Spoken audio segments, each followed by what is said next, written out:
From competing with the likes of Max Verstappen and Lewis Hamilton to struggling to even finish a race, Daniel Riccardo's recent decline has the F1 world talking. Lando Norris routinely produced great results during the 2021 Formula One season, exposing the unusual driving style needs of the Mclaren MCL35M, while new teammate Daniel Riccardo has suffered a lengthy, arduous, and sometimes unproductive battle to adapt. Where has it gone wrong for Daniel? Is the problem his driving style? Norris and former McLaren teammate Carlos Sainz found the vehicle challenging to drive at first, but eventually adjusted well. Ricciardo, on the other hand, has been disappointed in his first 11 races as a McLaren driver, striving to apply a counterintuitive driving style demanded by what he describes as a peculiar vehicle. A driver of Ricciardo's quality should be able to get a grasp on a new car in less than half a dozen races. He surely felt that was how long the process would take until recently,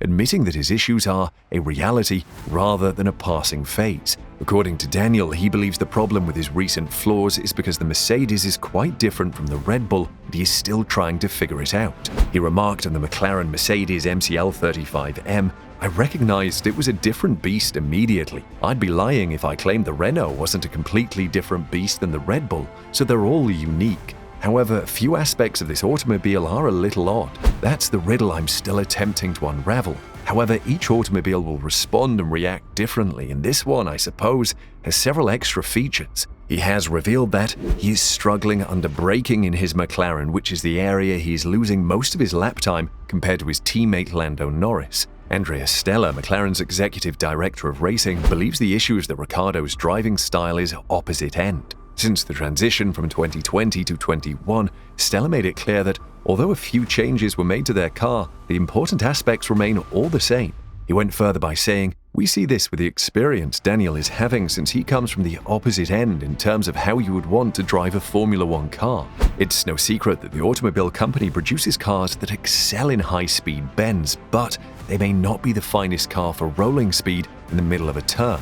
Although the company claims to be working on tweaking some of the characteristics to make it a little easier to drive, it still doesn't explain the accumulated losses by Ricciardo.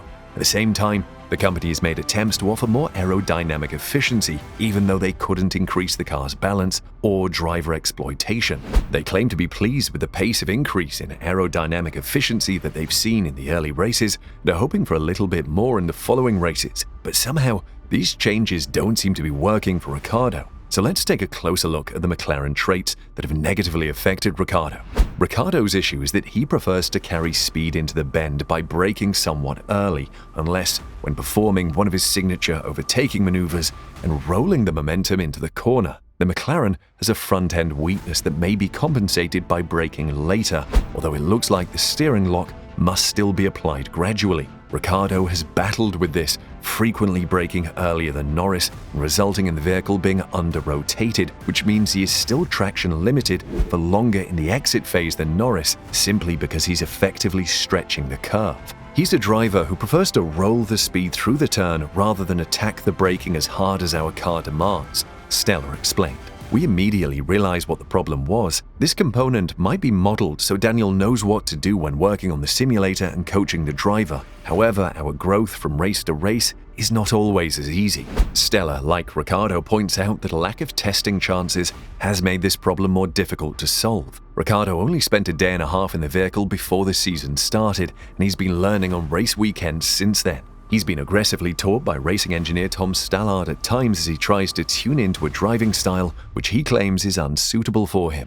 However, this must fit in with the rest of the race weekend's activities, and no time should be wasted on unnecessary testing. It's an added distraction, but Stella is certain Ricciardo will figure it out, and he has been happy with how his racecraft has at least allowed him to put together a decent run of performances, although only getting 50 points compared to Norris's 113. It would be incorrect to claim the McLaren has made mistakes because it has created a competitive vehicle. Neither can we say that Ricciardo is a terrible driver. The obvious issue is why McLaren cannot simply alter the car's attributes to fit its drivers' wants. After all, we've seen teams meet other drivers in the middle who needed to adjust to the machinery. Most notably, Fernando Alonso benefited from a power steering modification that gave him the sensitivity he needed to optimize his driving style. However, in the case of McLaren, the aerodynamic aspects are more important than the mechanical ones. Even if they could remove the attribute, the automobile would likely become less competitive, which they would rather not have. Because of the requirement to brake late and the possibility of a weak front end,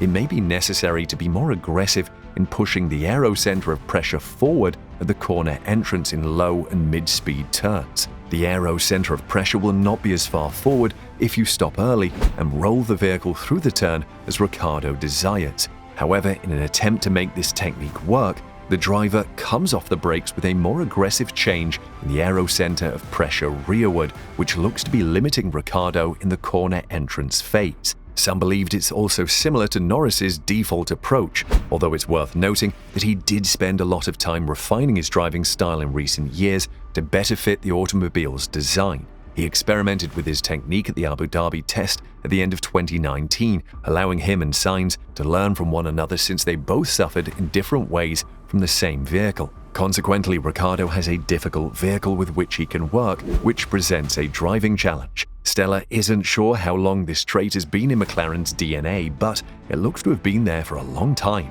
After all, when one progresses along a developmental path, such features are frequently enhanced over time.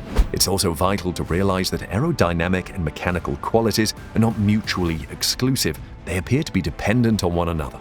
The interplay of the mechanical platform and the aero, as well as the key aero performance of the floor, are critical. It's not only about how the automobile is loaded from front to back, but also how it's loaded in other directions. As a result, McLaren will be stuck with the characteristics for the remainder of the season and not changing to suit Ricciardo's driving style. According to Stella, it's feasible that the traits will continue if it's a product of the underlying science. This is why Ricciardo won't be able to finish the season and then restart in 2022. Furthermore, it would be incorrect to suggest that McLaren has made mistakes because it has created a competitive car. Regarding corner entry, all F1 vehicles exhibit what is known as limit behavior. Some features will always give up first, and McLaren is merely a more severe illustration of the compromises seen in most automobiles. Ricciardo was a high-profile acquisition for McLaren in 2021 and was supposed to lead the team and younger teammate Lando Norris, but he had a disappointing first season and has struggled even more this year. After implying throughout the summer that he would be in negotiations with McLaren regarding next season, the 8-time race winner confirmed in Monaco that he did indeed have a 3-year deal until 2023.